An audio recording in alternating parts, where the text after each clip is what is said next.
Estás escuchando Milenio 3 por Aluka Nanica. Torres tan altas que quieren tocar el mismo cielo. Ocurrió en un momento impreciso, finales del medievo, y nadie sabe todavía bien lo que ocurrió. Repentinamente el florecimiento de un nuevo arte nos llenó de enigmas que llegan hasta hoy, reforzados por éxitos editoriales, reforzados por la necesidad que tiene el hombre de buscar en su pasado claves quizá para entender su futuro. De pronto, en la oscura noche milenaria, se pasó de ese arco de punto, de esa reciedad, de esa oscuridad del románico, y un arte nuevo, que buscaba la altura de la divinidad y que buscaba transformar al ser humano. Cuentan los más antiguos que en algunos templos muy concretos que hoy conocemos con el nombre de catedrales, la conjunción de la luz de ciertas vidrieras, ciertas enigmáticas músicas cantadas en momentos precisos, y por qué no decirlo, extraños símbolos que ya no sabemos leer, producían una especie de terremoto interior, una catarsis, una magia que esta noche vamos a intentar recuperar. Hoy la nave del misterio viaja al pasado, a nuestro propio pasado, al que está ahí, entre edificios nuevos, carreteras, autopistas. Aún quedan esas torres, torres que siguen queriendo tocar el cielo. La otra realidad. Milenio 3. En la SER. Nuestro comandante Juanma Frasquet, que pone esta maravillosa música, el Greco, de ese otro gran griego llamado Vangelis, Katia Rocha, nuestra productora, Carlos Barroso, nuestra voz, y Carmen Porter. Buenas madrugadas. Buenas madrugadas, Iker. Yo creo que hemos aprendido, y ojalá lo hagamos también con los oyentes, porque es nuestra misión. Vamos a hacer una especie de recorrido, y estoy seguro que a partir de hoy, para mí será un placer, Carmen, que la gente vaya a la catedral de su ciudad a verla con otros ojos.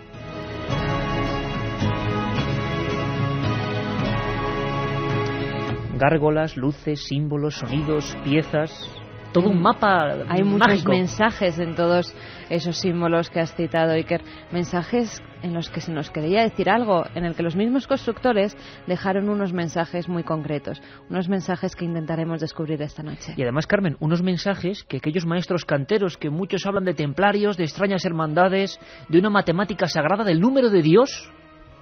Bueno, pues todo eso, que como repito aprendemos con vosotros, para vosotros, forma una especie de radiografía extraña que en cada catedral se convierte en un mapa maravilloso que, por desgracia, hemos perdido la clave para leerlo. Algunos sabios, desde tiempo inmemorial, intentan buscarlas. Libros maravillosos tienen la culpa, algunos lo vamos a recuperar también. Estamos todos y están líneas abiertas. Por supuesto que esta noche, Carmen, queremos que la gente de cualquier punto de España o del mundo nos cuente, nos haga partícipes del tesoro que tienen las catedrales, de las cosas que no entienden. Igual podemos responderles o igual podemos darles pistas. En España tenemos una gran cantidad de historias que dan algunas miedo, otras sorpresa y otras fascinación, ¿no? Pues sí, la verdad es que contamos con un patrimonio cultural, por decirlo de algún modo, realmente apasionante. No me extraña que la gente que viene del extranjero y recorre nuestro país se quede realmente alucinada con esos monumentos que tenemos a lo largo y ancho de toda la península. Claro que sí.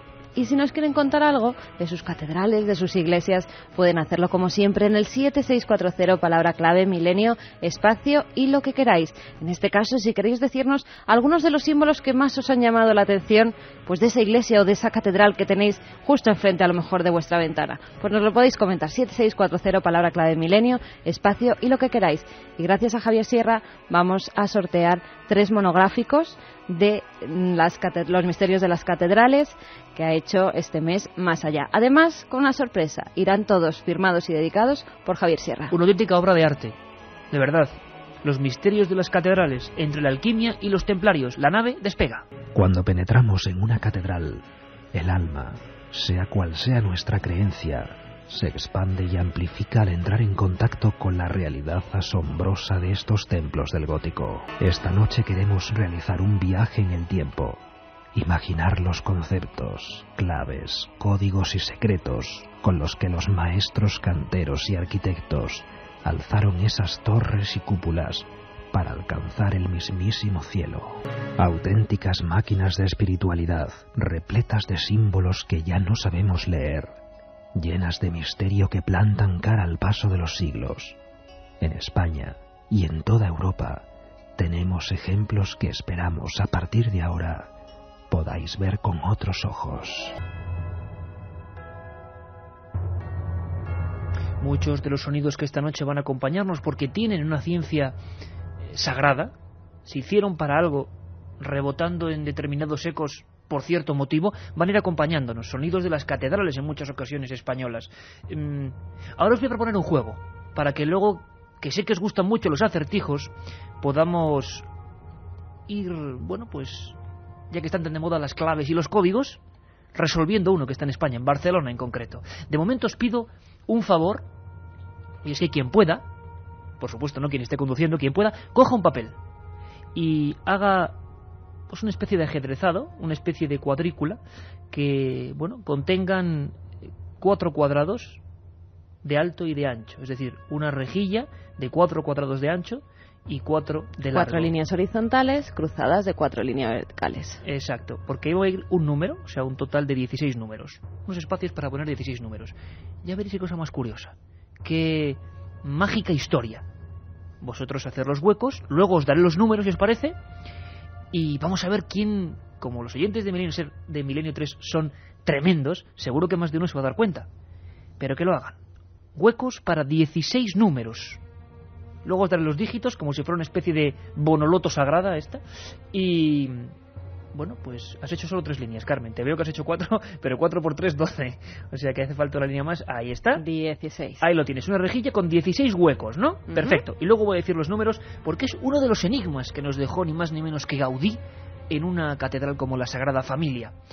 Vamos a, por lógica, tenemos hoy además todo tipo de opiniones, a favor, en contra, profesores de universidad, historiadores, investigadores. Empezamos con nuestro querido amigo Javier Sierra, director, por supuesto, de este monográfico, único en su especie, que hoy sorteamos en el 7640, dedicado de su puño y letra, sobre las catedrales.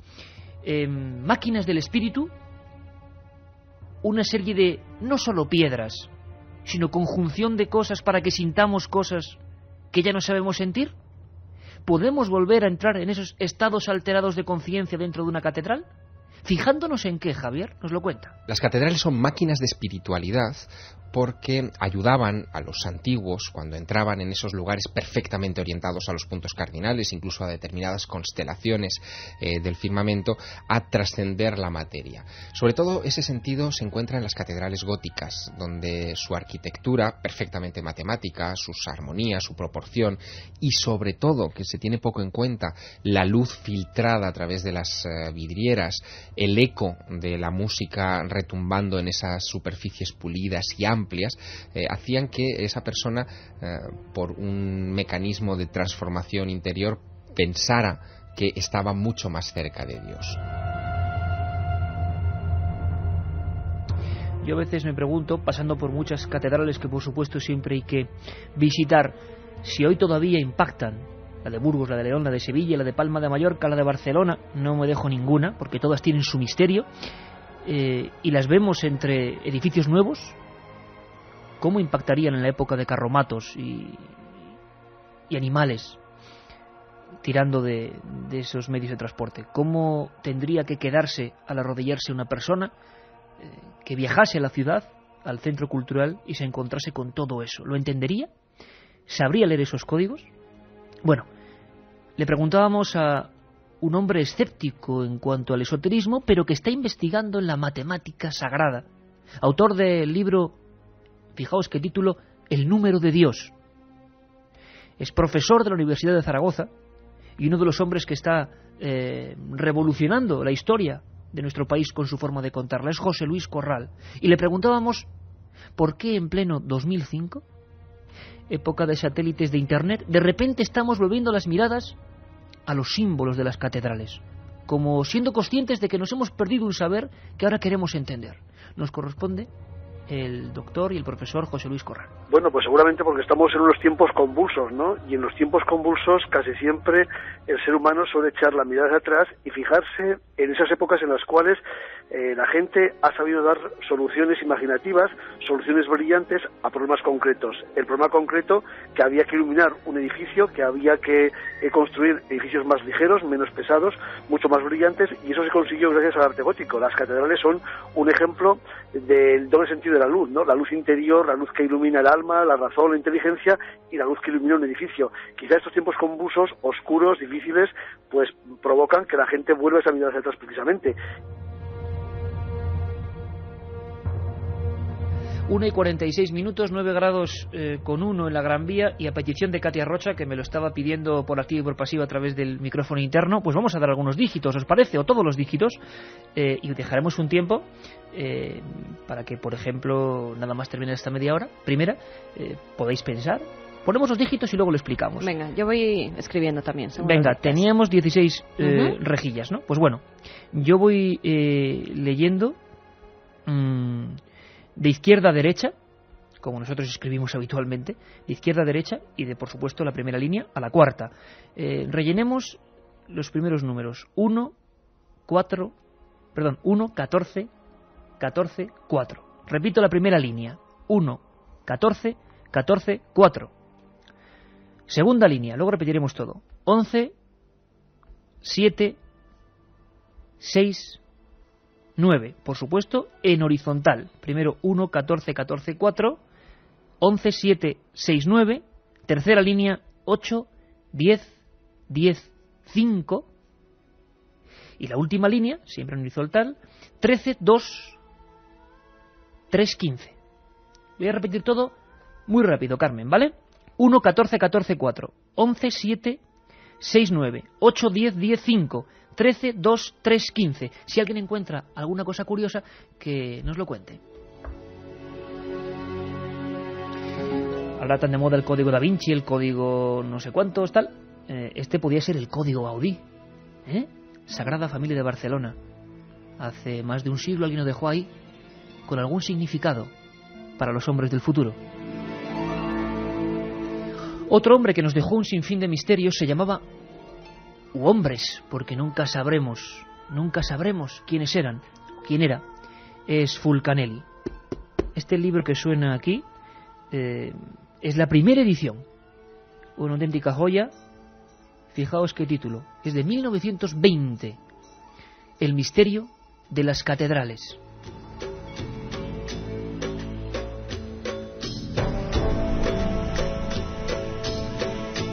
En su portada un pantocrátor, una imagen de Dios con el libro de Yo soy la luz del mundo, Ego sum lux mundi, y las cuatro partes del tetramorfos. Ya sabéis, un león, un toro, un águila y un hombre. Este libro cambió muchas conciencias. Queremos saber por qué. ¿Qué sabemos de Fulcanelli o los Fulcanelli o quien fuera a principios de siglo, Carmen? Pues sobre este libro hay muchísimas dudas y diversas teorías. Se cree que Fulcanelli es el seudónimo de un autor de alquimia que fundió toda una escuela del saber. También se piensa que podría tratarse de Eugène Canchetel, nacido en 1899, o incluso que el libro fue escrito por varias personas pertenecientes a esa escuela. En la obra se quiso sugerir que las claves que explican los más recónditos secretos de la experiencia humana están encerradas en las catedrales medievales y que estas son susceptibles de ser activadas mediante prácticas alquímicas. Además, constituye un sorprendente y revelador estudio sobre las obras maestras del arte gótico y un compendio de la sabiduría hermética. Se trata de una obra poblada de símbolos y referencias a los más diversos aspectos del conocimiento. O sea, el secreto para activar todo eso que nos parece dormido y muerto en las catedrales. Javier Sierra nos habla de el enigma Fulcanelli. El misterio de las catedrales de Fulcanelli se publicó a principios del siglo XX y su autor dedicó ese libro a los hermanos de Heliópolis. Aquello llamó mucho la atención porque era como mezclar el Egipto antiguo con los constructores de catedrales. En realidad se trata de una guía de lectura de la Catedral de Notre Dame de París, pero en una clave que no se había publicado antes jamás. Según Fulcanelli, que probablemente sea un seudónimo colectivo que encerrara un grupo de personas que trabajaron sobre los símbolos de la Catedral de Notre Dame, cada una de los medallones que aparecen en su fachada en realidad eran partes del proceso alquímico para conseguir la piedra filosofal. Y cada pequeño detalle encarnaba precisamente esa búsqueda, ¿no? Hay uno de esos medallones que, según Fulcanelli, es el que representa el trabajo alquímico por excelencia, en el que se ve a una misteriosa figura, una mujer parece, sujetando unas escaleras que conectan la tierra con el cielo. Según Fulcanelli, esa es la representación por excelencia del trabajo alquímico, que consiste en sublimar la materia terrestre con lo celeste a través del proceso alquímico, que serían los distintos escalones de esa escalera. La metáfora era bellísima y nunca hasta ese momento había sido comprendida.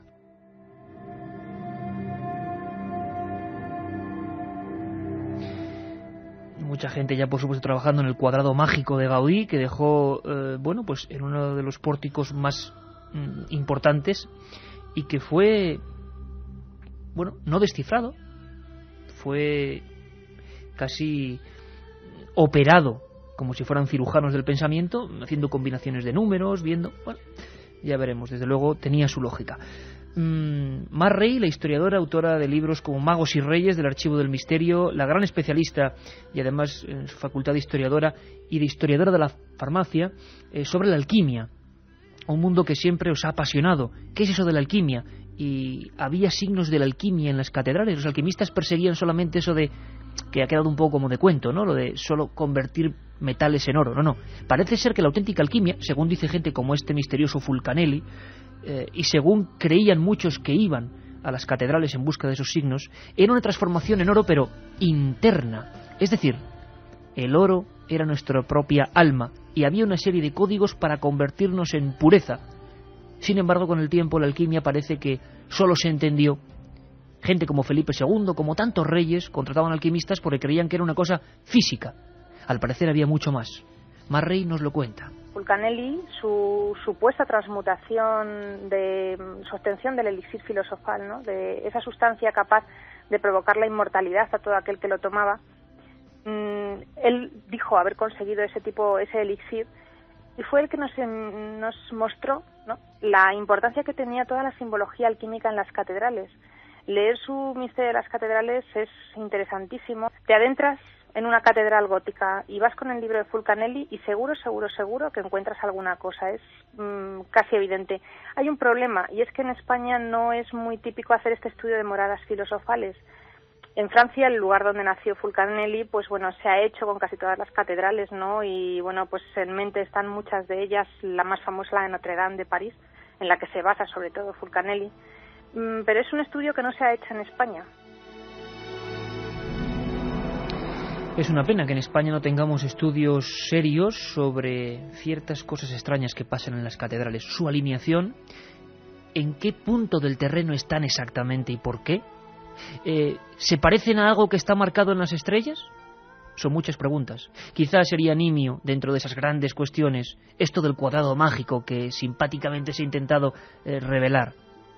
1, 14, 14, 4, 11, 7, 6, 9, 8, 10, 10, 5, 13, 2, 3, 15. Un hombre tan enigmático y tan realmente sabedor de los enigmas, de los números, lo quiso dejar ahí, indicando algo, quizá indicando un número sagrado, que creo, Carmen, nuestro número sagrado particular es el 7640. Dicen Katy y Juanma Frasquet que ya lo han solucionado ellos también.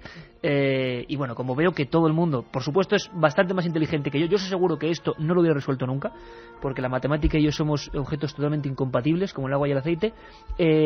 Cuéntanos un poco qué está diciendo la gente. Pues nuestros amigos, los oyentes, son muy listos y dicen que para la próxima que un poquillo más difícil, que con esto no se conforman.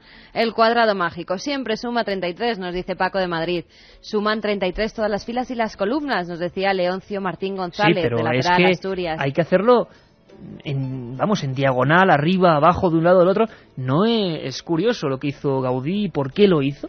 Rafa de Palma, todas las filas y las columnas suman 33 años a los que murió Cristo. Supongo que eso es lo que querían decir. Pero es que ahora hay una segunda parte. Ya tenemos la solución, amigos. 33, efectivamente. Gaudí, ocultista donde los hubiera, dejó, sin que nadie sepa por qué, provocando discusiones, libros encontrados, una serie de números en una especie de tablero de ajedrez. Ya sabéis que el ajedrez tiene un significado. y de repente dan 33. La gente, ¿qué está diciendo? Ya tenemos el 33, pero ¿qué está diciendo? Que pues relacionan todos con la muerte de Jesucristo. Bueno, pues es una de las teorías, pero ahora os pongo la cosa más difícil. Hay otra.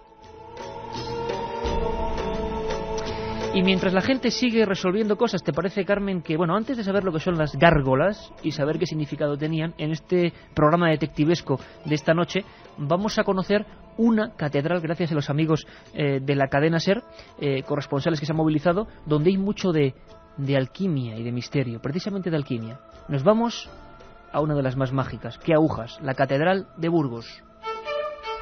La catedral ha sido el centro de la vida en Burgos durante los últimos siglos. Declarado Patrimonio de la Humanidad, el primer templo burgalés cuenta con 13 capillas repartidas en 3 naves, pero no siempre fue así. La primera piedra de la catedral de Burgos se puso en el año 1221 por orden de Fernando III el Santo. Uno de los detalles más enigmáticos del templo es el Cristo de Burgos, una escultura rodeada de leyenda. Se le atribuyen varios milagros, entre ellos haber resucitado a un niño que había fallecido casi 2 días antes, arrollado por un caballo en una carrera. Pero la leyenda menos cierta y más difundida del también conocido como Cristo de los Huevos es la de que le crecían el pelo y las uñas. Lo cierto es que hasta hace muy pocos años tenía pelo y uñas naturales que nunca crecieron. Pero cuando se restauró se cambió el pelo original por el de una de sus restauradoras. Las uñas son ya artificiales. Pero volvamos a la arquitectura del templo y a Fernando el Católico. El eje de unión es un obispo de Burgos, contemporáneo de Isabel la Católica y con mucha influencia sobre la monarca. El obispo Luis de Acuña tenía tal poder en la corte que a punto estuvo de conseguir su objetivo de que la reina no se casara con Fernando el Católico, sino con el rey de Portugal. Pero tenía también una parte oscura en su vida. En pleno apogeo de la Inquisición, el obispo Acuña dispuso que se instalara en la catedral de forma clandestina un taller de alquimia, algo muy perseguido en el siglo XV. Era el cuñado del obispo el que dirigía un taller de cuya actividad no se sabe casi nada. Apenas caben ya posibilidades de saber nada de lo que hubo allí. Se encontraba en la segunda planta del claustro. A principios del siglo XX fue derribada completamente. De lo que seguramente se sabrá más en el futuro es de los túneles subterráneos que perforaban el suelo de Burgos y suponían todo un entramado de pasadizos. La catedral era paso intermedio obligado del conducto, que conectaba incluso la orilla opuesta del río Arlanzón con la fortaleza del castillo y con sitios no muy claramente explicados nunca. Hoy, en recuperación, tras ser dinamitada por las tropas francesas en su retirada durante la Guerra de la Independencia, la fortaleza del castillo guarda casi tantos secretos como la propia catedral.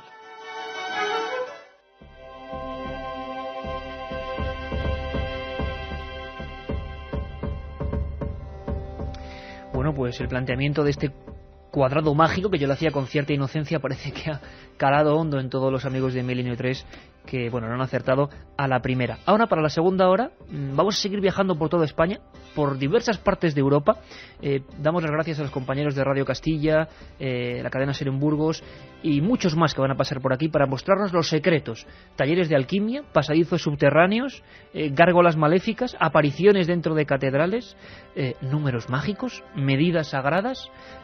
33 todo el mundo, ¿no? Como diría el médico. 33, efectivamente. Lo hizo Gaudí y lo hizo con algún sentido, con algún motivo. Ya nos están dando teorías. Sí, bueno, pues luego seguimos, porque va a haber mucha información al respecto. Os adelanto que sabremos en qué fijarnos dentro del mapa de unas catedrales y seguir investigando. Ahora volvemos.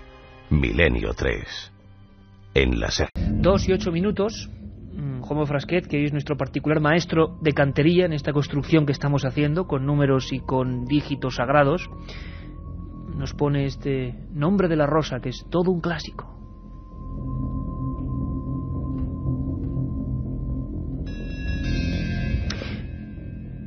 Imaginaos que estamos en mitad de uno de esos templos mágicos que surgen repentinamente en ese umbral, finales del siglo XII. Dicen algunos que fue la bóveda de crucería la que supuso un cambio absoluto. Aquellos mazacotes de piedra gruesa, maravillosos por otro lado, pero siempre con oscuridades, siempre más tétricos, dieron paso a unas construcciones que se alzaban mucho más ligeras y con esa increíble maravilla de las vidrieras, de los cristales. Por lo tanto, ya no solo las imágenes, la pintura, los sonidos que ya antes lo sabía podían ser importantes, ahora también la luz y las sombras iban a empezar a ser un componente increíble. Por ejemplo, iba a empezar con las vidrieras, Carmen, pero vamos a empezar con las gárgolas. porque son una de las cosas que están preguntando nuestros amigos. 7640 palabra milenio, ya sabéis, luego vamos a seguir con el tema de Gaudí. Están comentando las gárgolas que hay en algunas de las catedrales. ¿Sí? Queremos empezar a saber cosas de vuestras catedrales, porque hay auténticas maravillas. Muchos dicen que era un tema absolutamente ornamental, sin más, otros que eran de desagüe de las lluvias, por supuesto, pero muchos piensan también que nada es azar, es decir, que en esa época del gótico nada se hacía porque sí, sino que tenía este arte gótico, una forma de ser peculiar. Las gárgolas nos siguen sorprendiendo todavía en muchas ciudades, y dicen los expertos, Carmen, que hay que mirarlas pues porque cada uno dice una cosa. ¿Qué dicen? En las catedrales góticas los constructores utilizaban gárgolas, esculturas normalmente de animales fabulosos, para disimular la parte final de los tubos por donde se vierte el agua de los tejados.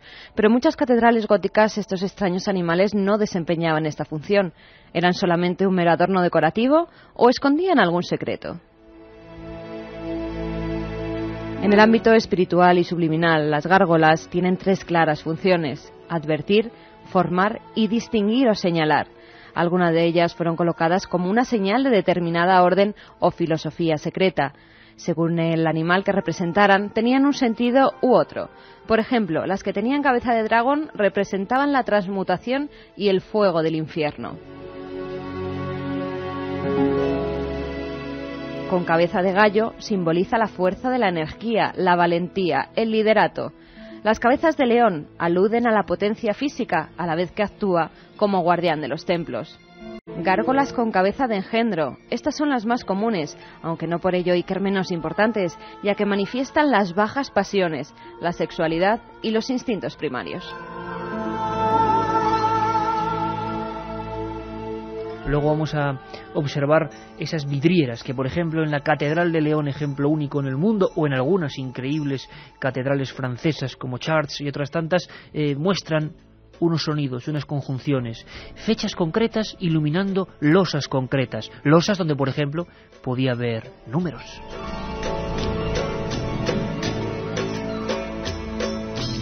Hoy somos eso, unos observadores de un saber perdido. Escucha atentamente, Carmen, porque hasta los historiadores, hasta los expertos auténticos, hasta los expertos científicos de este asunto, se han llevado sorpresas. Personas que estaban investigando y que de repente, por ejemplo, hablamos de Marray con el asunto de la alquimia, estaba buscando, fíjate qué historia para una novela. Ella estaba buscando, sabéis que Marray, al que tenemos un gran cariño, es una persona digna de novela. Estaba buscando en Burgos un manuscrito desaparecido. Simplemente ya con eso, bueno, pues se encontró con una sorpresa. ¿Y sabes lo que ocurre? Que a veces los símbolos, como estas gárgolas, los símbolos extraños, no están escondidos, ¿no? Están tan visibles que nadie los ve. El origen es el Santo Cristo que unos mercaderes burgaleses encontraron flotando en el mar, que trajeron al convento de los agustinos. Ante este Cristo pues han orado, han rezado pues muchísimas personas, sobre todo el pueblo sencillo de Burgos, al Santo Cristo, que se ha atribuido pues muchas gracias. Este lapsus mío personal, porque no lo he avisado con tiempo, Juan, porque esto era el Cristo de Burgos, que ahora quería contaros también una cosa, pero era Burgos precisamente, Burgos. Y escuchad muy atentamente, luego volveremos con este tema del Cristo que nos contaba Francisco Contreras, claro, me lo dejé yo, maldita memoria, antes de la media hora anterior, hablando de ese Cristo que le crecía supuestamente el pelo, que apareció en el mar, Carmen, y que es un misterio tremendo. Bueno, pero antes de eso, perdonad mi lapsus, amigos, vamos con esa sorpresa que se lleva esta historiadora, que va buscando unos pergaminos y que de repente, en pleno pórtico, se encuentra con ese símbolo. Qué maravilla, ¿no? Marray. Fue casualidad. Yo estuve yendo durante 3 o 4 ocasiones hace un par de años a Burgos con otro motivo, buscando un manuscrito que finalmente encontré y publiqué. Y bueno, pues pasaba todos los días por delante de la puerta principal, de la puerta de Santa María de la Catedral de Burgos. Y fijándome en ella, fijándome en el rosetón, vi que había un símbolo que yo había utilizado para el segundo de mis libros. Me pareció sorprendente. Yo, bueno, soy miope y de lejos no veo demasiado. Y entonces, bueno, me esforcé en mirarlo, cogí para mirarlo más de cerca y comprobé que sí, que era el símbolo de la tría prima. La tría prima, que es el símbolo fundamental de la gran obra alquímica. Y me pareció curioso que estuviese representado, ¿no?, en un lugar tan significativo de la catedral y que se viese tan claramente. Qué música más maravillosa la que nos envuelve. Alexandros, de Vangelis. Y fíjate, Carmen, que aquí en las manos, lo que hoy sorteamos, este monográfico precioso de Misterios de las Catedrales, están aquí las fotos de ese pórtico de Burgos y de repente, fíjate, Ciencia Sagrada en la Catedral de Burgos, el reportaje de Mar Rey, y ese símbolo, como 3 esferas unidas, que es el símbolo de la máxima expresión alquímica, y que alguien puso ahí, como un desafío. ¿Qué está contando la gente 7640 de lo que nos puede contar de su tierra?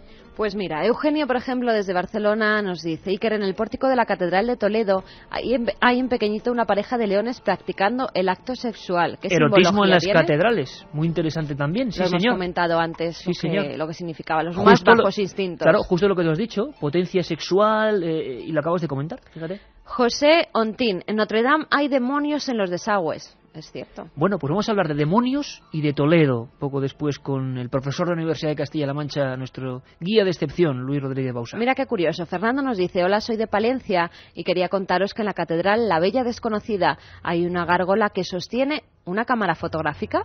Bueno, ese tipo de anomalías, mucho cuidado, y llamo desde aquí a los amigos de Salamanca. Sí, también es un tema recurrente el que nos están preguntando. Bueno, no me lo digas tampoco. Bueno, vale. A ver si la gente, que hoy estamos muy participativos con todos vosotros, porque hay anomalías del futuro. O sea, de repente cosas... Bueno, y en algunos edificios antiguos de Sevilla también los hay.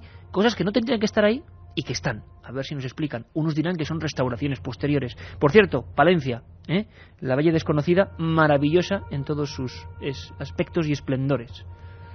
Sigue la gente comiéndose la cabeza con el número. A ver, nos dicen, es un cuadrado mágico. Todas las líneas en cualquier dirección suman 33. El número que simboliza... Permíteme, que no es nada fácil hacer ese cuadrado, porque es que suman hasta en diagonal, un lado, otro. Gaudí lo hizo con mucho seso. El número que simboliza los pasos hacia el conocimiento o la iluminación. Interesante. Da 33 la edad asumida como la edad a la que murió Cristo, debido a que esta era la edad de la perfección rabínica, nos dice Santi desde Asturias. Hola, soy Eva de Zaragoza y creo que al sumar los 2 dígitos da 6, número relacionado con lo maligno. Increíble. Luego seguimos, Carmen, luego seguimos. 7640, palabra milenio para esta investigación en vivo. Os había saltado, sin yo así a la torera, ese documento, porque antes Mar Rey, ¿te acuerdas, Carmen? Hay 2 Cristos, bueno, hay varios, pero hay 3 en concreto: Orense, Burgos, Palencia, con historias muy parecidas, ¿verdad? Recogidos en el mar, dentro de esferas de luz, y todos tienen una característica, no son Cristos normales, ¿verdad? Físicamente, te digo. No, son Cristos, de algunos, como el de Palencia, se dice que son momias, estaba en el convento de las Clarisas, en Palencia. Del de Burgos, por ejemplo, se dice que está hecho de piel de búfalo, y que además pues tienen la característica, todos, se cuenta la leyenda sobre todos ellos, que les crece el pelo y las uñas. Y algunos tienen no articulaciones, sino que son totalmente flexibles, ¿no? Una cosa un poco terrorífica, el de Burgos, según por se mire. ejemplo, el de Burgos y el de Palencia también. El de Palencia no se ve ningún tipo de articulación, aunque bien es cierto que el de Palencia, por ejemplo, está recubierto de madera, pero por debajo surge algo que gente muy experta en momias nos dijo que era un cuerpo humano. Bueno, pues cuando hablábamos de la Catedral de Burgos como ejemplo de la alquimia, es curioso que precisamente en ella esté uno de los, dicen, Cristos más milagrosos, más extraños, que tienen pues mucha devoción, la gente de allí, la gente de América, por ejemplo, muchos misioneros, pero sobre todo por fenómenos físicos, es decir, no es un Cristo milagroso al uso, sino que ha producido fenómenos extraños. Esto se queda un poco más de cosa, pero por ejemplo en ese Cristo de Palencia que cuenta Carmen, nosotros en su día publicamos los legajos del año 1666, y esto también daría para un cuadrado mágico, ¿verdad? 1666, donde hubo un juicio a 32 religiosas irresponsables de esa... irresponsables, separado, no junto, por supuesto, de ese lugar, porque habían visto una serie de movimientos extraños, de luces e incluso de anomalías que hoy serían parapsicológicas prácticamente. Bueno, en Burgos pasó algo parecido. De repente nos quedamos sorprendidos porque la forma de estos Cristos que parecen más bien humanos siempre es la misma historia que se repite. Son unos marinos y es una especie de caja de luz en mitad del mar. Francesco Contreras, sabéis que hizo hace 3-4 meses una experiencia preciosa en radio, que le agradecimos, hizo el Camino de Santiago con Milenio 3 y estuvo en Burgos, por supuesto, y estuvo además con el director del Cabildo, presidente del Cabildo de la Catedral de Burgos, con el que pudo ponernos el micro por los archivos. archivos secretos sobre los milagros concretos de ese Cristo de Burgos. Y Fran, completamente emocionado, nos los cogía casi ante el micro y nos leía algunos de los titulares de las historias que ha provocado ese Cristo, que está en ese lugar tan mágico, tan poco casual como el que ocupa la Catedral de Burgos. Escuchamos al presidente del Cabildo de Burgos dentro de la catedral en los archivos y seguimos ese momento, Carmen, ese final de crónica donde Fran, casi nervioso, nos contaba pues la cantidad de legajos, ¿no?, que habitualmente nunca ven la luz y que hablan de auténticos milagros y fenómenos, debéis saberlo o vais a escucharlo, sobrecogedores. El origen es el Santo Cristo que unos mercaderes burgaleses encontraron flotando en el mar, que trajeron al convento de los agustinos. Ante este Cristo pues han orado, han rezado pues muchísimas personas, sobre todo el pueblo sencillo de Burgos, al Santo Cristo, que se ha atribuido pues muchas gracias interiores, espirituales, incluso también pues algunos milagros. Y delante de esa imagen severa y a la vez impactante, Francisco, terminamos la etapa. ¿Qué es lo que más sorprende brevemente de ese Cristo para quien no tenga su imagen ahora mismo en la mente, Fran? Mira, me sorprende su frialdad, su rectitud, su capacidad de sobrecoger, pero quizás lo que más me fascinó a mí fue poder entrar en el archivo de la Catedral de Burgos gracias a Matías Vicario, por unas pequeñas escaleras en la capilla del Cid, abrir el archivo de la catedral y, envuelto en una atmósfera que me trasladó al siglo XV, rodeado de legajos, de viejos manuscritos, abrir un volumen con una pequeña etiqueta que ponía número 33, color ocre, con el sello de la Santa Inquisición, cuya primera fecha es del 21 de febrero de 1526 y en el que había un título: Códice de los Milagros del Santo Cristo de Burgos, realizado por los religiosos agustinos, y cuyo primer avance te podría decir es: hay en este libro 18 muertos resucitados. Milenio 3 en la SER. Hay en este libro y en estos legajos 18 muertos resucitados, 1521, Cristo de Burgos. ¿Cómo se lo estaba pasando a Francisco, el peregrino, Carmen? Y qué envidia te estaba dando, porque ese caso del Cristo de Burgos es que era tremendo, Nos trajo toda la documentación. Oye, vamos rápidamente con otra cosa. Hemos hablado de gárgolas, todo el mundo lo tiene en mente, hemos hablado de símbolos, vamos a hablar sobre todo, muy atentos, amigos, por ejemplo, de León, porque claro, lo que hay ahí, 4.000 metros cuadrados prácticamente de generación de sombras y de luces, de cristales, merece la pena que sepáis esto. Hay toda una teoría, toda una simbología, todo un arte de por qué las vidrieras son así, porque a veces decimos, bueno, y estos colores tan chillones aquí, en estos contrastes que generan esta luz, ¿por qué? ¿De dónde vienen? Carmen, cuéntanos. A lo largo y ancho de las catedrales góticas, al contrario de lo que sucedía en los templos románicos, se abren grandiosas vidrieras de cientos de colores que iluminan el recinto, aportándole todo tipo de tonalidades. Los constructores las elaboraron siguiendo una técnica similar a la del mosaico. Sujetaban las piezas de cristales coloreados con tiras de plomo y todo ello lo montaban en un bastidor metálico. Estas pinturas con luz, como eran llamadas en la época, provocaban sensaciones e imágenes desconocidas hasta el momento. Las vidrieras de las catedrales, por las vibraciones de los colores que transmiten, desligaban a los creyentes de sus preocupaciones mundanas y pretendían conducirlos hacia pensamientos más elevados. Normalmente en ellas se recreaban oficios, las labores propias de cada estación del año, escenas religiosas, escudos de armas o incluso zodíacos.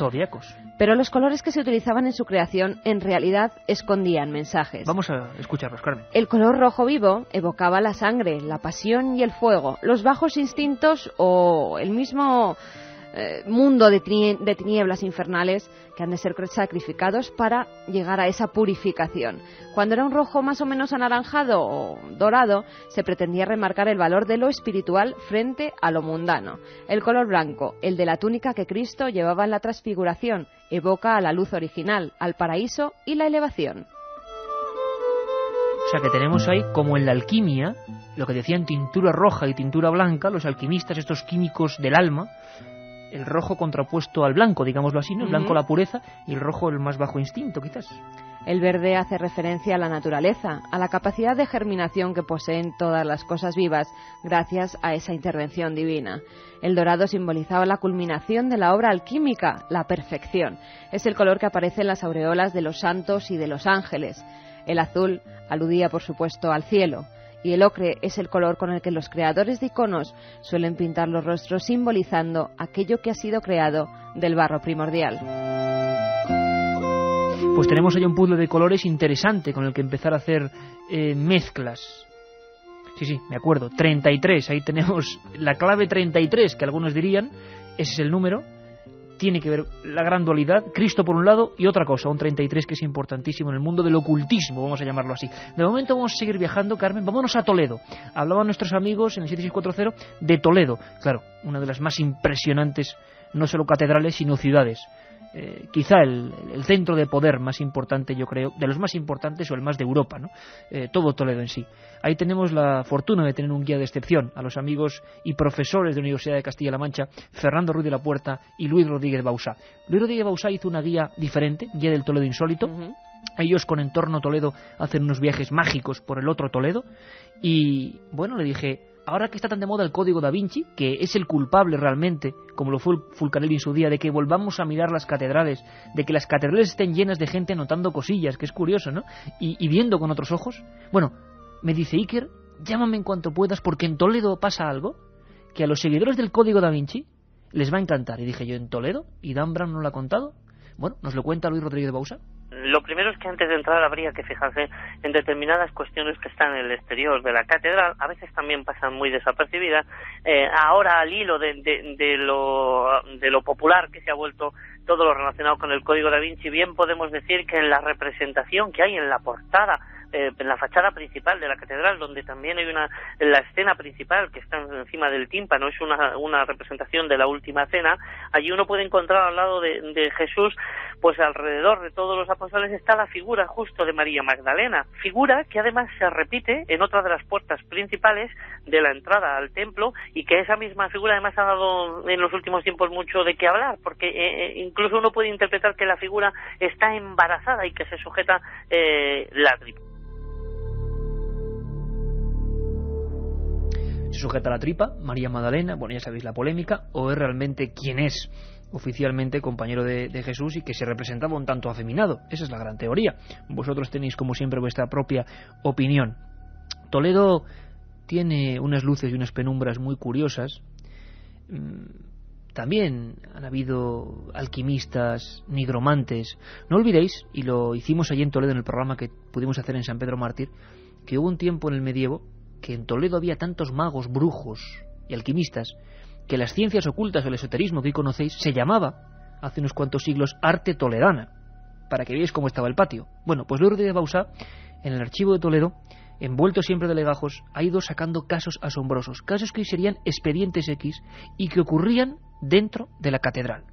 Le escuchamos. En el Archivo Diocesano de Toledo, que es uno de los archivos, yo creo, más ricos de España, uno puede encontrar expedientes desde el siglo XIV o del siglo XV que hablan de cosas absolutamente sorprendentes, de cuerpos incorruptos a pesar de que estaban echados sal y cal viva sobre ellos, y que 50 años después al exhumar aquellos cadáveres aquello seguían, o al agua maravillosa que emanaba del altar de la catedral, o por acercarnos ya mucho más a nuestra época, en el año 93 sí que fue muy conocido en la ciudad de Toledo, y la prensa local lo recogió profusamente, las voces que salían de la tumba del cardenal Gil Álvarez de Albornoz, que causó ciertos revuelos, sobre todo entre las empleadas de la limpieza. Insisto, durante un par de semanas fue bastante frecuente en los medios de comunicación, más que nada porque este cardenal Gil Álvarez de Albornoz había tenido frecuentes contactos no solo con afamados nigromantes toledanos, sino con alquimistas. A uno de ellos, concretamente a Lucas de Iranzo, lo mandó quemar porque no había conseguido la piedra filosofal. Y todo esto en los mentideros y en el entorno catedralicio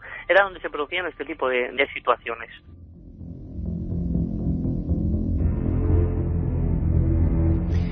Como siempre, apasionante escuchar al profesor de la Universidad de Castilla-La Mancha, don Luis Rodríguez Bausá. La gente sigue aportándonos cosas. Claro que ha salido ya el astronauta, ¿no? Que sale muchas veces en la catedral de Salamanca.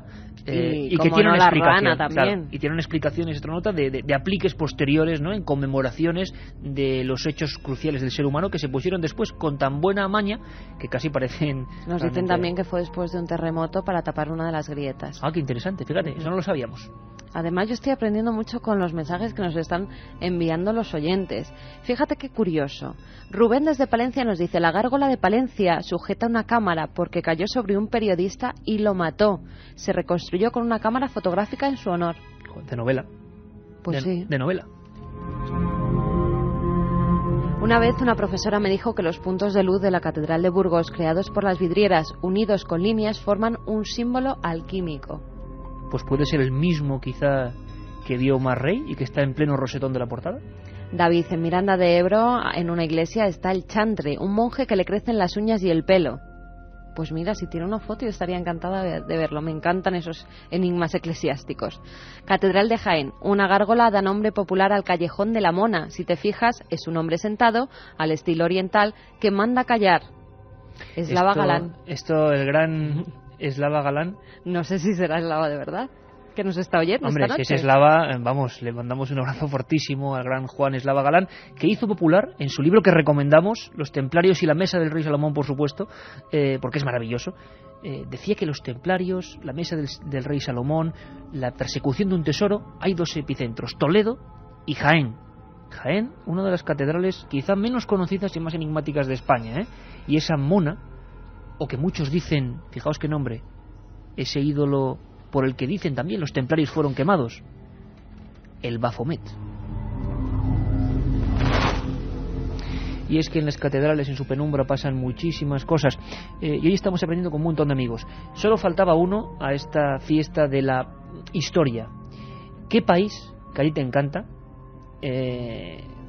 europeo, no solo de sábanas santas vive esa nación, tiene un sinfín de misterios en cada catedral? Italia. Son tantos, Carmen, son tantos, que Joan Solés ha hecho una crónica muy especial.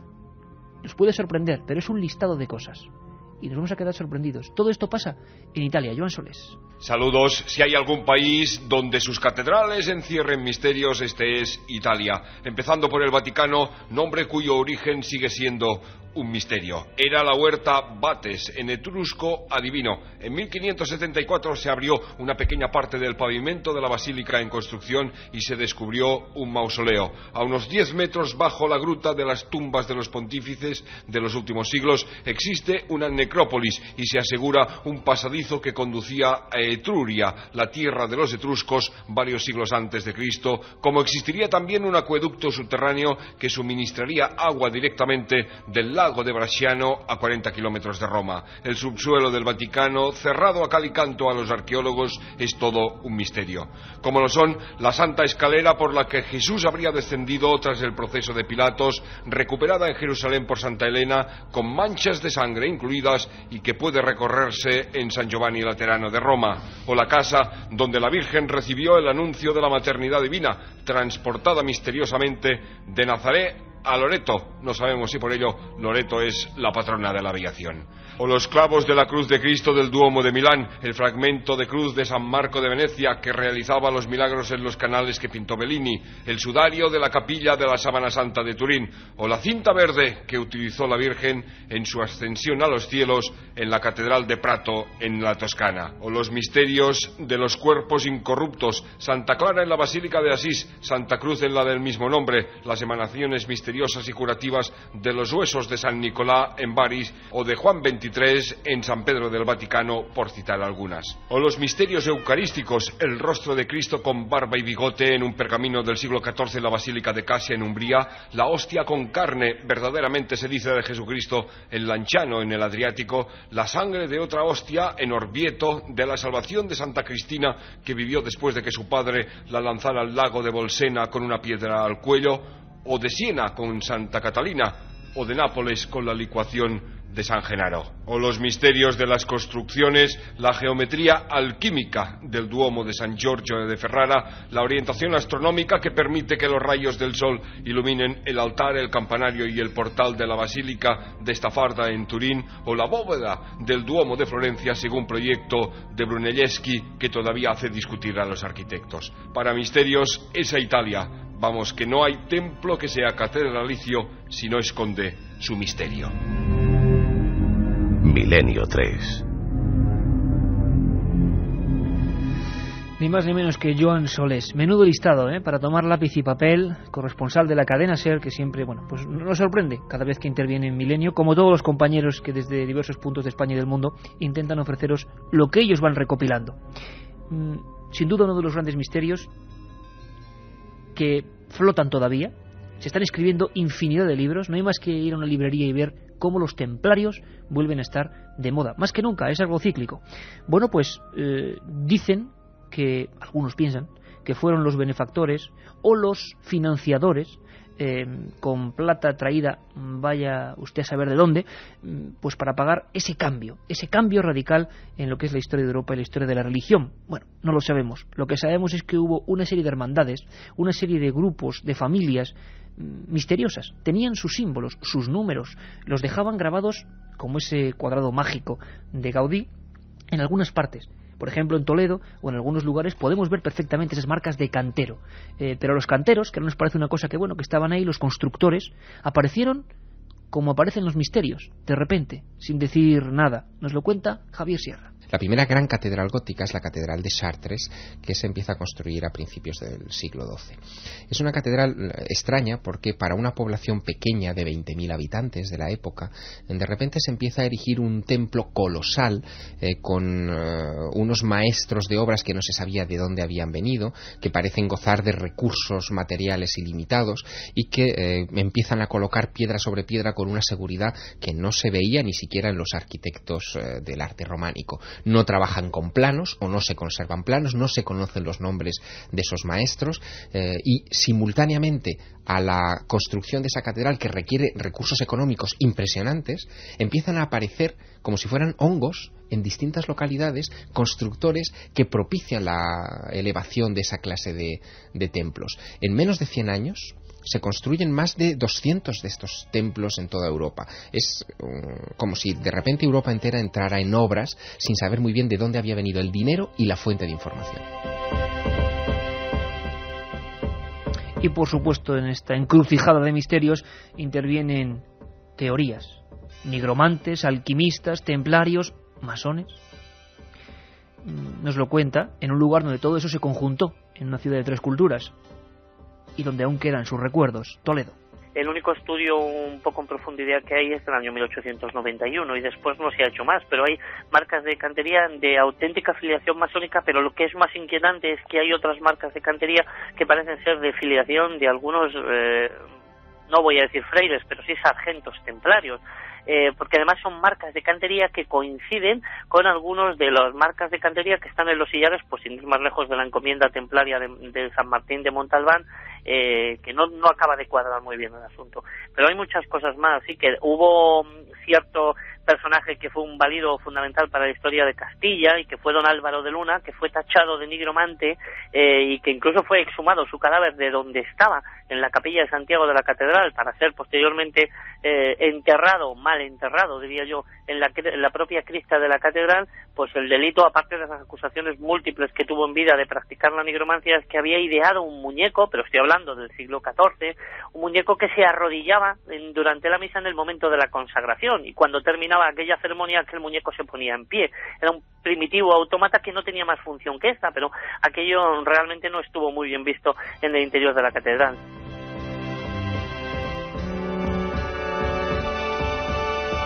Hasta Juanma Frasquet y Carlos Nicolás, que lo tenemos por ahí, nuestro también comandante tanto tiempo en la nave del misterio de las madrugadas, sonreían ahora, ¿verdad? Porque decían, ¿cómo que un autómata? Y es que en Toledo, acordaos amigos, tenéis que ir a una calle que se llama Calle del Hombre de Palo, en pleno centro, y fijaos en lo que pone en el cartel de la calle.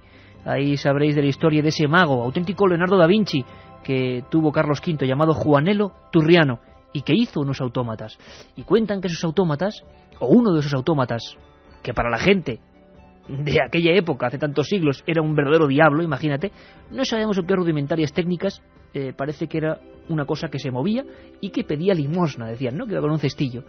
Y fue tal el impacto para las gentes de Toledo que todavía hoy, si vamos a la calle del Hombre de Palo, veremos su pequeño monumento en la zona donde se pone nombre a esta calle, y se habla de eso, de autómatas. No era el único, parece que antes incluso el señor Álvaro de Luna había hecho de las suyas. Vamos con el cuadrado mágico y fíjate, te voy a leer, Carmen, lo que pone en este monográfico que hoy sorteamos en el 7640, 3 ejemplares dedicados por Javier Sierra, director de Más Allá. Decía Miguel Aracil, el cuadrado mágico, en un reportaje sobre las claves ocultas de la Sagrada Familia, el Gaudí místico. ¿Pero vas a dar tú la solución? No. Yo vuelvo a decir 1, 14, 14, 4, 11, 7, 6, 9, 8, 10, 10, 5, 13, 2, 3, 15. Es que me parece de una gran inteligencia hacer todo esto para que luego salga. Bueno, el cuadrado mágico. Y dice Miguel Aracil, uno de los grandes misterios de este templo es su célebre cuadrado mágico, labrado ahí como una construcción más, que fue estudiado por varios investigadores sin llegar a un acuerdo sobre su significado.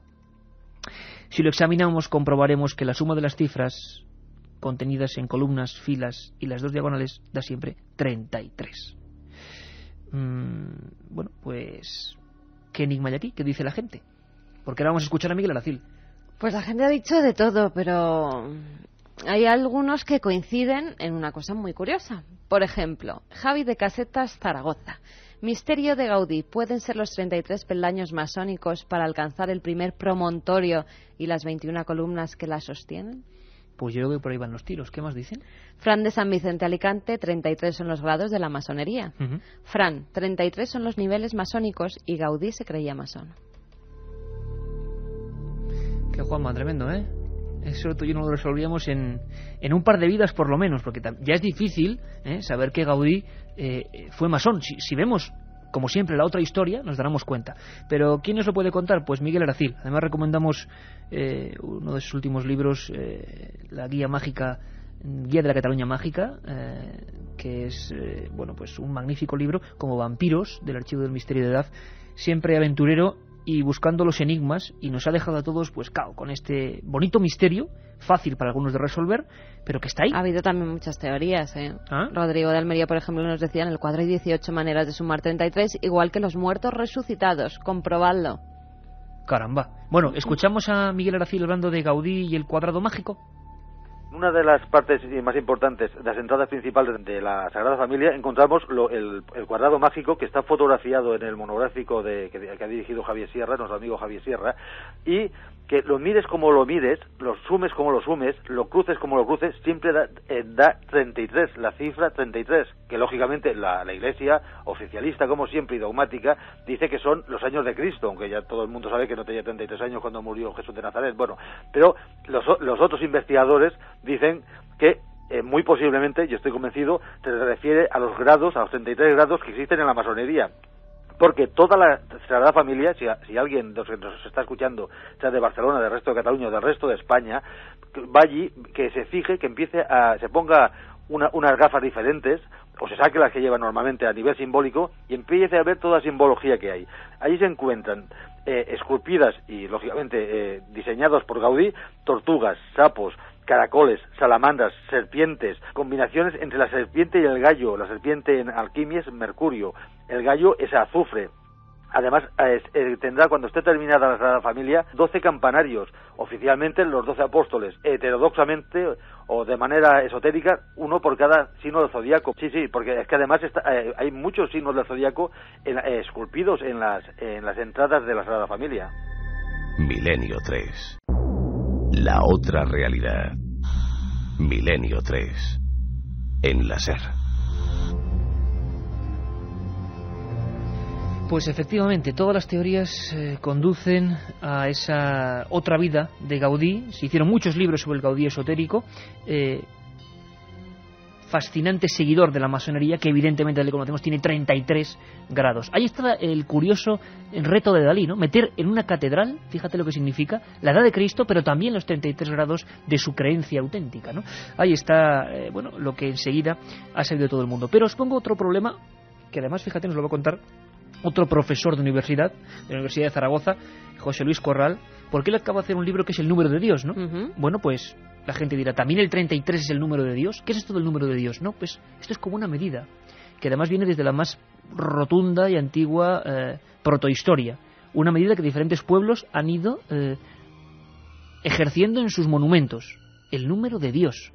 Se lo preguntamos a José Luis Corral. ¿Cuál es exactamente? Bueno, quizá ha habido demasiada literatura pseudohistórica en torno a aspectos como las catedrales o como el mundo de la geometría. La geometría está ahí, son relaciones que existen en los números, que existen en las figuras geométricas, y lo que hacen los hombres de la Edad Media, lo que hacen los constructores de catedrales, es utilizar los números a partir de la armonía, de la proporción, para construir edificios bellos. Ahora bien, hay una serie de números que presentan unas relaciones armónicas mucho mejores que otros. Uno de ellos es el número de Dios, o mejor dicho, ese número es la relación geométrica por excelencia. Esa relación geométrica está en la Biblia. Son las medidas que da Dios, por ejemplo, a los hombres, a Noé, para que construya el arca.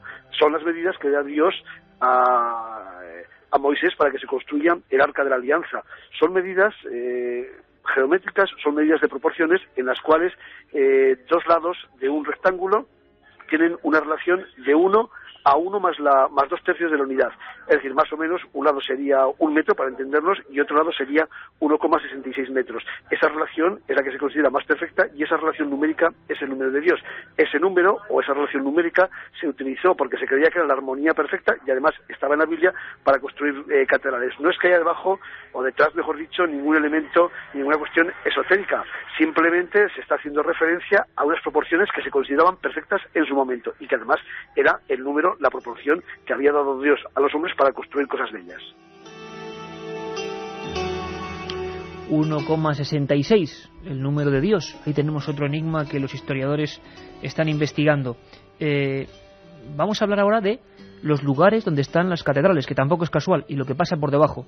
Antes hacemos otro viaje, en este caso con María Márquez, y nos vamos hasta otra catedral, bueno, pues de parada obligatoria, ¿vale, Carmen? Sevilla. Cuentan las voces populares y sabias que la Catedral de Sevilla está rodeada de misterios, de historias y leyendas que retumban y hacen ecos en sus paredes.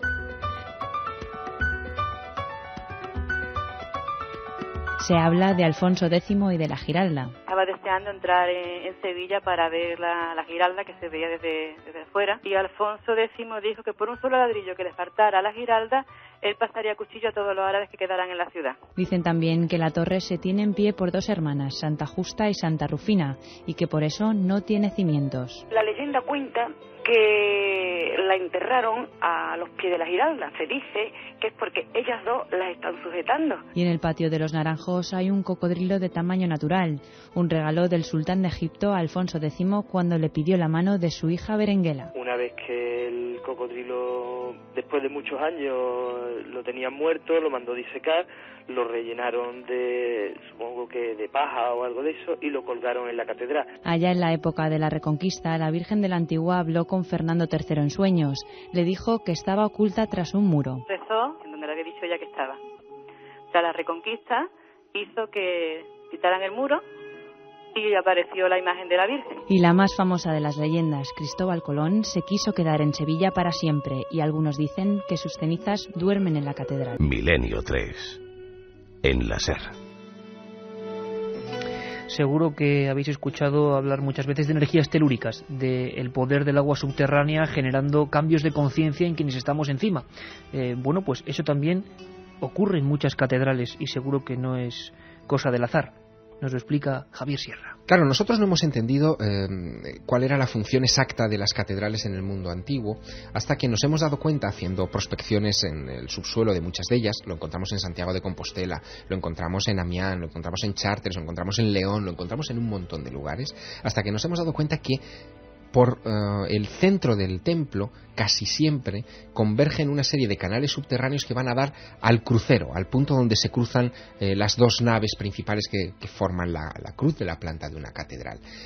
Que haya corrientes subterráneas canalizadas por los maestros constructores en la antigüedad significaba que esa gente era consciente de que el agua podía provocar unos campos magnéticos especiales que podían alterar el funcionamiento del cerebro. Hoy lo sabemos, hay lugares que son especialmente, los llaman así los expertos, telúricos, que influyen en el comportamiento, que uno hace que se sienta más relajado, más propenso de repente a escuchar sonidos o ver imágenes que otros no ven. Son de alguna manera como máquinas que te convierten en un místico, y eso desde luego era algo que se buscaba deliberadamente en el mundo antiguo. La sensación era el milagro. algo que a lo mejor nosotros, hombres y mujeres del siglo XXI, no le damos tanta importancia. Pues muchísimas gracias, Javier. Hasta pronto. Javier Sierra, que nos va a dedicar ese monográfico, Misterios de las Catedrales, que yo creo que, además teniendo la deferencia de venirse hasta nuestros estudios, pues para estar con todos vosotros con un sonido que yo creo que se aprecia. Como Miguel Aracil, que en sus investigaciones ha llegado a conclusiones inquietantes sobre su zona, sobre la Sagrada Familia, sobre ese templo del esoterismo donde están esos números que tanto nos han cautivado. Pues hay otro misterio, muchos más, pero otro muy inquietante. Tiene que ver con el emplazamiento, con el lugar. Parece ser que la gente elegía esos lugares o había una serie de líneas que estaban ya muy bien descritas. Mejor que nos lo cuente Miguel Aracil. Se empezó a edificar en el año 1882 por el arquitecto catalán y gran esoterista, que parece que la Iglesia ha querido ocultarlo, Antoni Gaudí Cornet. Entonces, mira, el primer enigma ya es muy fácil. Antes de a Gaudí se encarga a alguien que fue quizás una de las personas que habían investigado más el misterio de los góticos, que era el arquitecto Francisco Villar. Hay una serie de problemas con el sponsor de esta obra, que era Josep María Bocabella, y es cuando se le pasa a Gaudí.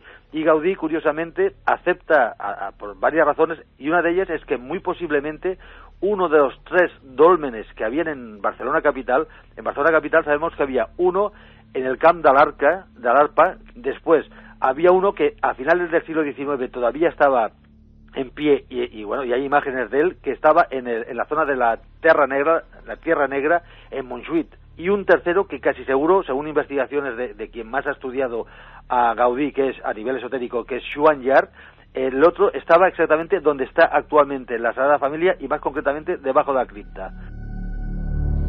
No es mal sitio, debajo de la cripta, para dar su poder. Por supuesto que hay que hablar muchísimo de muchísimas catedrales que se quedan fuera, y que por supuesto no es un desprecio, ni mucho menos. Pero es que en un primer viaje solo hemos podido tocar unas pocas, que no quiere decir que sean las mejores. Fíjate, no hemos tocado Salamanca, Santiago de Compostela, Palma, tantas. Pero sí que hemos hecho una pequeña votación entre oyentes y especialistas, y han coincidido casi todos en una, fíjate qué curiosa, en esa de la luz, de las vidrieras que tú contabas antes, Carmen. León parece que es de las más inquietantes, y donde todavía hoy uno puede sentir cambios importantes estando delante de esas luces, de sus cristales. Nos lo cuenta desde Radio León Ana García. Comenzaba el siglo XIV, cuando la construcción de la pulcra leonina implicaba casi a toda la población leonesa, entonces unos 5.000 habitantes. Sigue siendo un misterio porque sus constructores eligieron ese altozano, en su día ocupado por las termas romanas de la Legio VII y luego por el palacio del rey Ordoño II, para erigir uno de los templos góticos por excelencia, o lo movedizo de ese suelo que complicó la construcción y que llevó a los arquitectos a inventarse la leyenda del topo.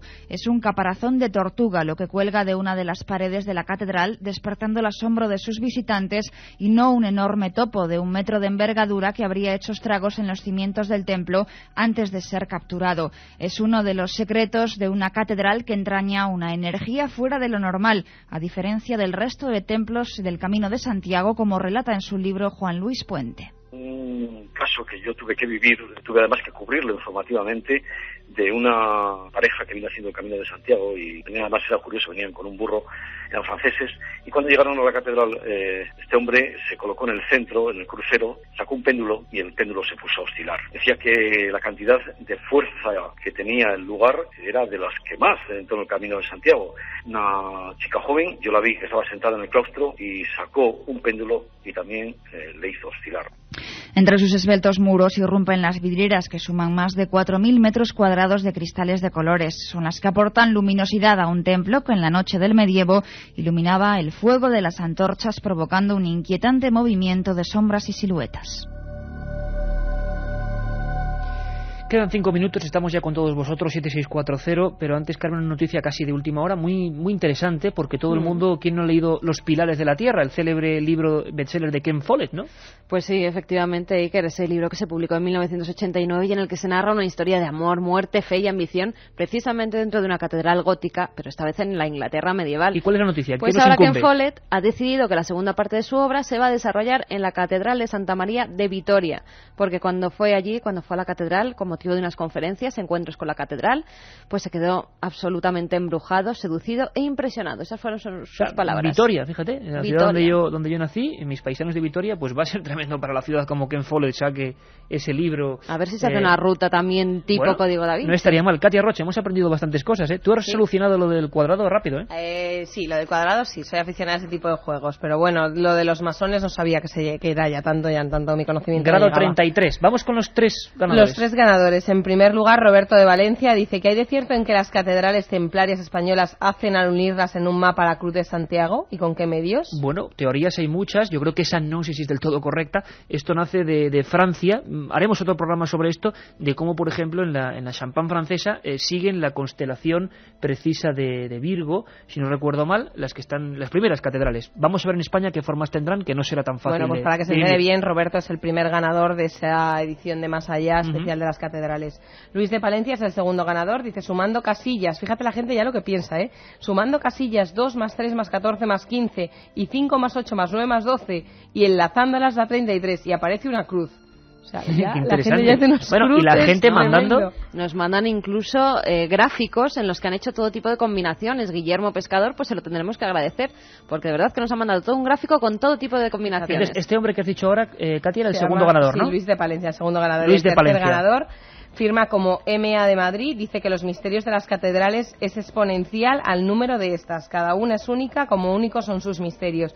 La que menos me dice es la de Madrid. Bueno, pues para él la tercera. Ahí no debemos tener mucha suerte, ¿verdad? Pero habrá que hacer otro programa con un montón de catedrales más que se han quedado al margen y que son maravillosas. Fíjate un mensaje que me llama mucha atención que dice: las 21 columnas que sostienen la catedral es el promontorio que coinciden con las 21 líneas laterales que sugieren la estructura del ADN. Es increíble. La gente es que estamos en una época en que los códigos... Bueno, pues yo os planteo una cosa, Carmen. Yo creo que cuando hagamos el segundo especial catedrales, estamos recibiendo información, plantearemos un nuevo enigma dentro de una catedral. Yo a lo mejor me voy con Lucía, que nos escribe desde Asturias, y que ella es guía de la catedral de Oviedo.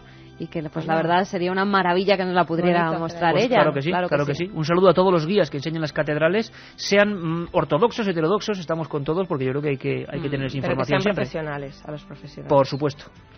La persona que decía Eslava Galán, es que de Eslava Galán decía eso, pero no es Eslava Galán, aunque sí que nos podía estar escuchando porque es buen amigo del programa. A estas horas. Nos lo escribía el mensaje María. Bueno, pues compañeras, nos marchamos ya. Los misterios de las catedrales entre la alquimia y los templarios. No sabemos qué ocurre realmente, pero en este mundo, en la vieja Europa, algo pasó. De repente esa densidad del románico se convirtió en luz, en sonido, en una sintonía casi mágica donde la gente, bueno, pues entraba en conexión con otras cosas.